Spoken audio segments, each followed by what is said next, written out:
এ মুহূর্তে সবকথে বড় খবর ভাই, আপনারা জানেন যে পশ্চিম বাংলাতে বিজেপিকে রুখার মতন একটাই দল হলো, সেটা হলো আইএসএফ দল। কেন?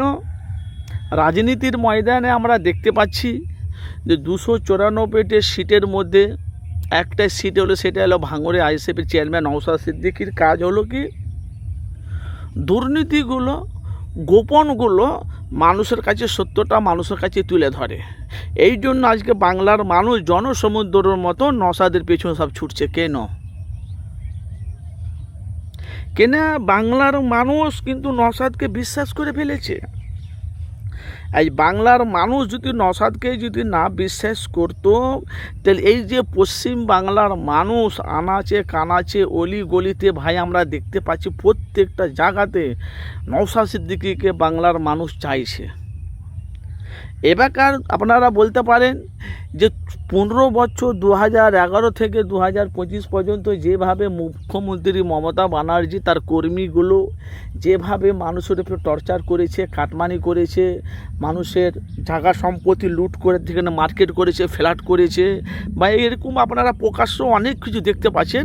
আজকে বিজেপি সরকারকে বাংলার মানুষ, হিন্দু মুসলমান সমস্ত মানুষ, পুরো পশ্চিম বাংলার মানুষ বিজেপিকে ভোট দিয়ে বাংলায় এনেছে। এই কারণে দুর্নীতিকে মুক্ত করার জন্য, দুর্নীতিকে বাংলা থেকে পুরে ছেটে দেওয়ার জন্য বিজেপি সরকারকে এনেছে। আপনারা দেখেছেন শুভেন্দু অধিকারী এখন আমাদের অভিভাবক, যাকে বললো মুখ্যমন্ত্রী হয়েছে, উনি শপথ নেওয়ার পরই দেখেছেন বোলডোজার দিয়ে ঠিক লাইনগুলো ক্লিয়ার করছে।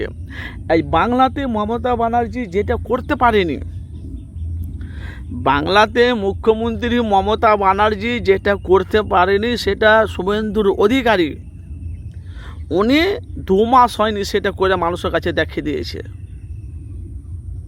পশ্চিমবাংলাতে কত মানুষের ধর্ষণ হয়েছে, কত কি হয়েছে, কিন্তু এই যে সব কথাগুলো হচ্ছে, যেখানে কিছু দুর্নীতি পাচ্ছে সেখানে নওশাদ সিদ্দিকী ঝাঁপিয়ে পড়ছে।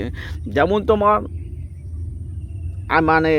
তোমার এতে ভাঙড়ে এয়ারপোর্ট করবে নওশাদ সিদ্দিকী, সেটাকে বন্ধ করলো, বিজেপি মেনে নিল। ভালো করে বুঝবে, আগে সবাই বলতো বিজেপির বিটি হলো তৃণমূল, এখনও নওশাদকে সবাই বিজেপি দালাল বলে, কিন্তু যারা বলে সেটা তাদের পার্সোনাল ব্যাপার। কিন্তু নওশাদ তো হকের কথা বলছে, ন্যায়ের কথা বলছে, সত্যটা মানুষের কাছে প্রকাশ করছে, সত্যটা মানুষের কাছে তুলে ধরছে। তাহলে আপনারা বলেন, এই যে বাংলাতে নওশাদ সিদ্দিকী যে মানুষের হয়ে কথা বলেছে, মানুষের হয়ে প্রকাশ করছে, এই বাংলাতে দেখতে পাচ্ছি ভাঙড়ে, ক্যানিংয়ে, আশেপাশে অলি গলিতে সবাই কিন্তু আইএসএফে যোগ দিচ্ছে। তাহলে আব্বাস সিদ্দিকী ভাইজান বলবে না?